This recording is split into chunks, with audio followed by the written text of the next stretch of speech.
I stepped off a delayed flight, switched my phone off airplane mode and nearly dropped it. The screen kept vibrating. 1 missed call. Then 5. Then 12. By the time the notifications stopped pouring in, there were 61 missed calls waiting for me. My mother, my brother, my sister, my aunt, 3 cousins, even relatives who hadn't spoken a single word to me in 8 years. I stared at the screen, convinced there had to be some mistake. Then another notification appeared, a voicemail from my brother. His voice cracked in a way I'd never heard before. "Viviane, please, just call us back before it's too late." I laughed once quietly, because 8 years earlier that same brother had stood beside our mother, while she watched me walk out of the house carrying a duffel bag and $350. He hadn't asked me to stay. He hadn't even said goodbye. Now he sounded desperate. I slid the phone into my pocket without calling anyone back. If they wanted something badly enough to leave 61 missed calls in a single weekend, they could wait a few more hours. Because after 8 years of silence, they didn't get to decide when our conversation started. The taxi ride home was almost an hour, but I spent every minute staring out the window instead of opening another voicemail. 8 years is a strange amount of time. Long enough for people to forget your birthday. Long enough to miss every holiday. Long enough for nieces and nephews to grow up barely remembering your face. But apparently not long enough for an entire family to erase your phone number. I had left home at 19 with exactly $350, 1 duffel bag, and a promise to myself that I would never beg people to love me. Behind me, my mother had shouted loud enough for the neighbors to hear. "You're the most ungrateful daughter any parent could have." She wanted witnesses. She got them.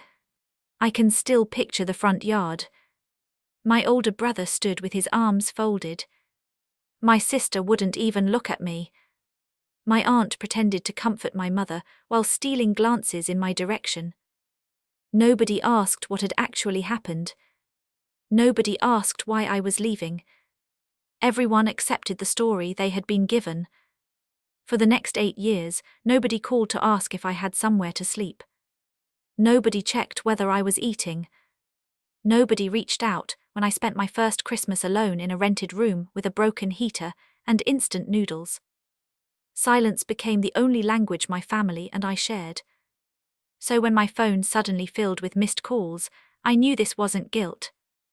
People don't ignore you for 8 years because they feel guilty. They call because they need something.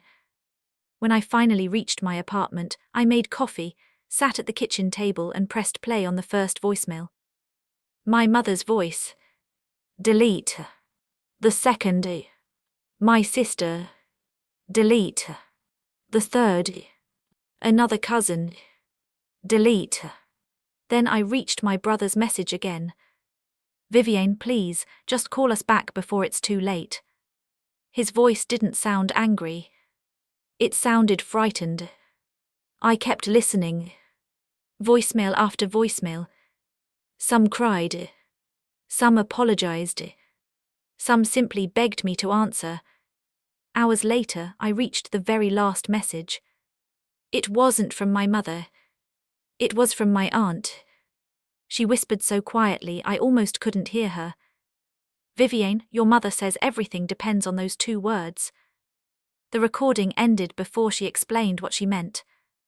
I sat perfectly still, staring at my phone. After 8 years of treating me like I no longer existed, what 2 words could possibly make my entire family beg? My finger hovered over the next voicemail, but instead of pressing play, I opened an old folder on my phone. It held recordings I hadn't listened to in years.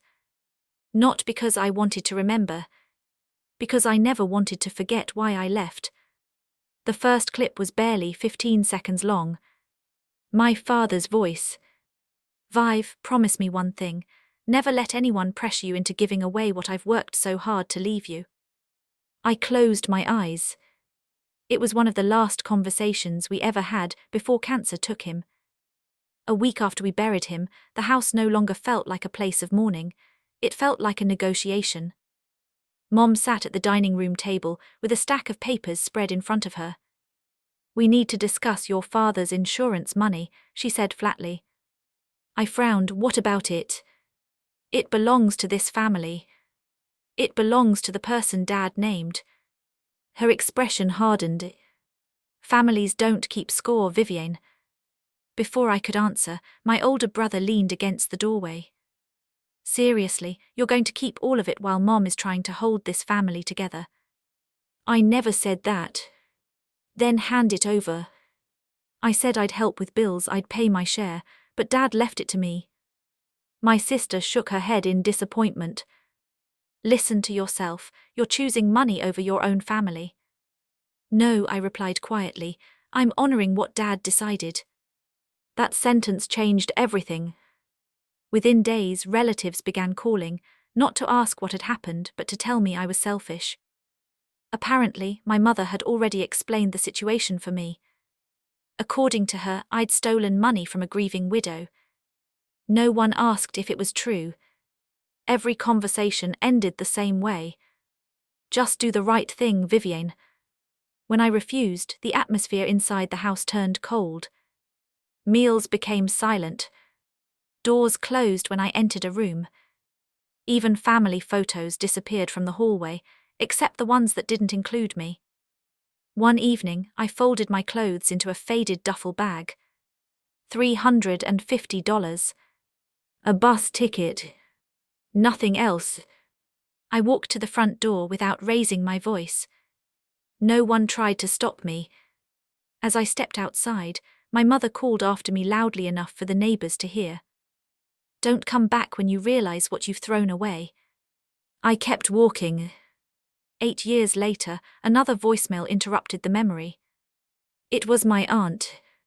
Her voice trembled. "Viviane, we know we were wrong. Please answer." I replayed my aunt's voicemail twice. Not because I believed her. Because those 6 words didn't fit the people I remembered. "We know we were wronged." For 8 years, no one in my family had admitted they were wrong about anything. Apologies weren't part of our vocabulary. So why now? I set my phone down, opened my laptop, and typed my own name into a search engine. The answer appeared before I even finished spelling it. There I was. A professional photo. A headline from a national business publication. Local founder secures landmark government contract for logistics software company. I clicked the article. It talked about the company I'd spent years building from nothing. It mentioned the new contract, our growing team, and how our software was expanding across multiple regions. Near the bottom was my full name. There was no doubt it was me. I leaned back in my chair. "So that's how you found me." My brother had never bothered searching for me before. Now he only had to type my name once. Within minutes of reading the article, my phone began lighting up again. Friend requests. Private messages. Comments from relatives who hadn't spoken to me since I was 19. "We're so proud of everything you've accomplished. Family always sticks together. We should catch up soon." I stared at the screen in disbelief. 8 years of silence had been replaced by public affection overnight. Not one person mentioned how they had ignored me. Not one person acknowledged what had happened after Dad died. It was as if those 8 years had simply been erased. Then another voicemail notification appeared. It was from one of my cousins.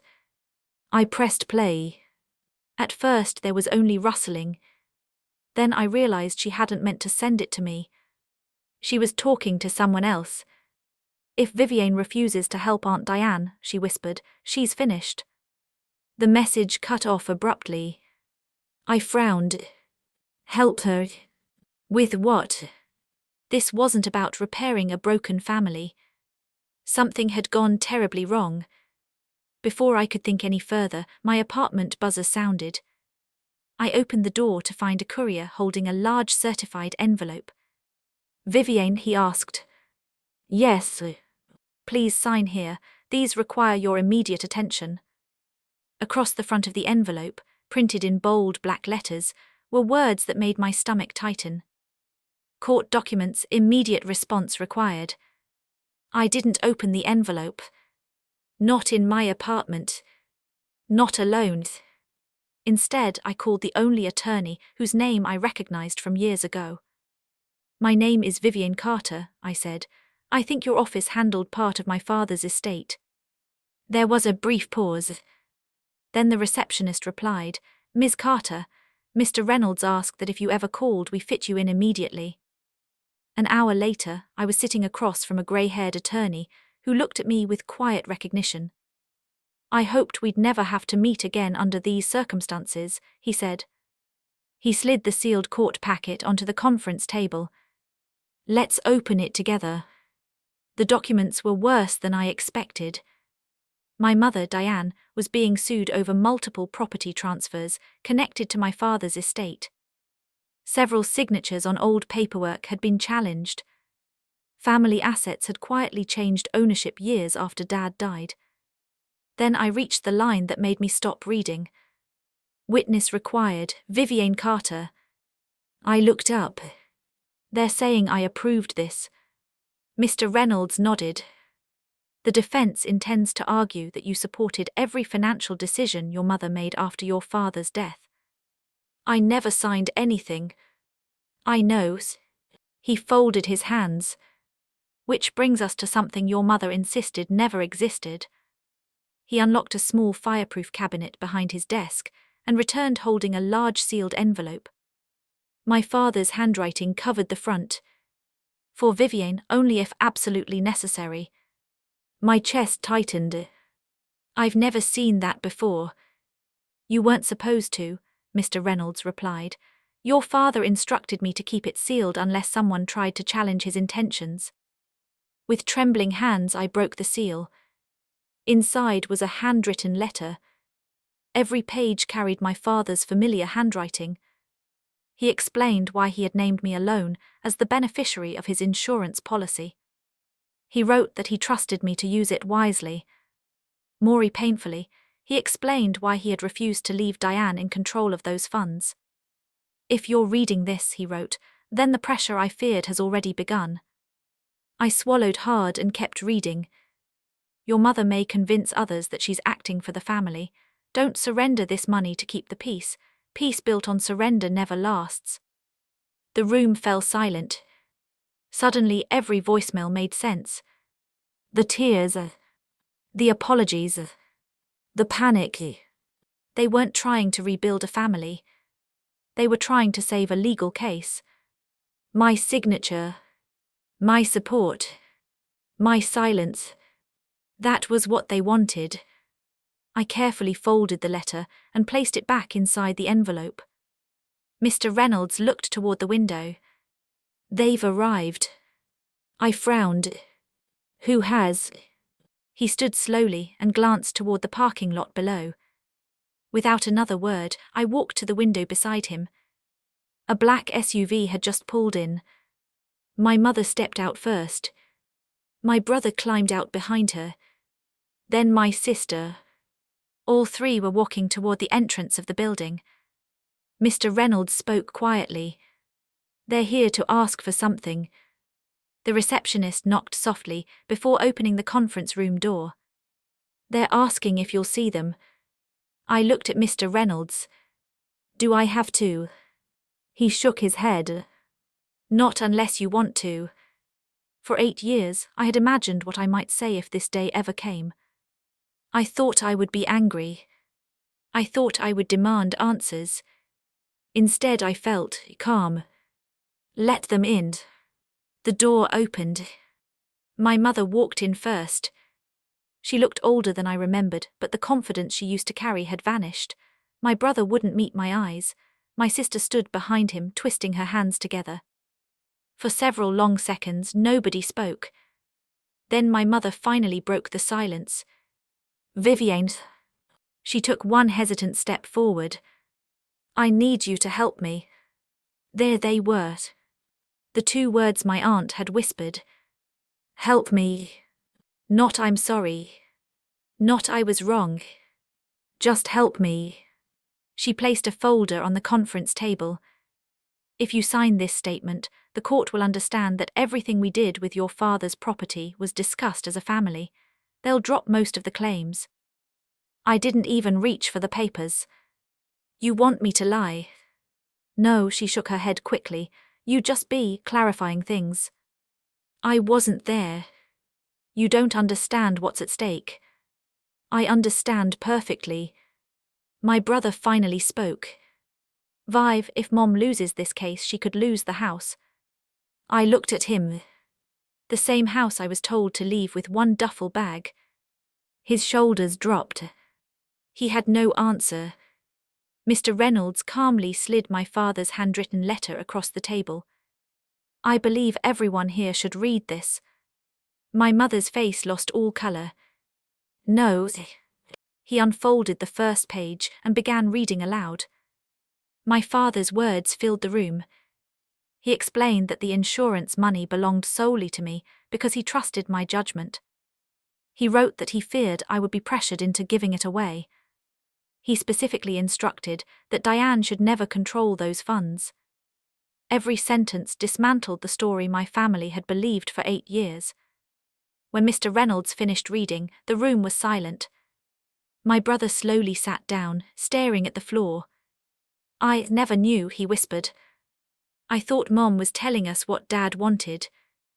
My sister covered her mouth as tears rolled down her cheeks. She told me there wasn't any letter. I looked at my mother. She couldn't even look back at me. For the first time in my life, she had nothing left to say. I stood and carefully placed the letter back into its envelope. I spent 8 years living with a reputation I didn't deserve. I looked at each of them in turn. You believed I stole from my family. The truth is, I refused to let my father be ignored. No one argued. No one interrupted. Because there was nothing left to defend. In the months that followed, my father's letter became a key piece of evidence in court. Without my signature, and with his written instructions contradicting her claims, my mother's credibility collapsed. The case exposed years of unauthorized financial decisions involving my father's property. Relatives who had repeated the stories about me learned they had been repeating lies. Some called to apologize. A few wrote long letters, accepting responsibility for believing one side without ever asking for mine. Others never reached out again. I didn't chase either group. Forgiveness isn't something you owe people simply because they're ready to receive it. As for my business, it continued to grow. The same insurance money everyone had demanded years earlier had become the foundation for a company that supported dozens of employees and their families. To honor my father, I established a scholarship in his name for students pursuing technology and entrepreneurship, something he always encouraged me to dream about. It felt like the kind of legacy he would have wanted. I also learned something unexpected. Walking away hadn't made me weak. Staying would have. Today, I keep contact only with the relatives who accepted responsibility without asking me for money, favors, or public forgiveness. The rest remain part of my past. Sometimes people ask whether I regret leaving home with only $350 and a duffel bag. I always give the same answer. No, because 8 years ago, I thought I was walking away from my family. Looking back now, I realize I was walking toward the life my father believed I was capable of building all along.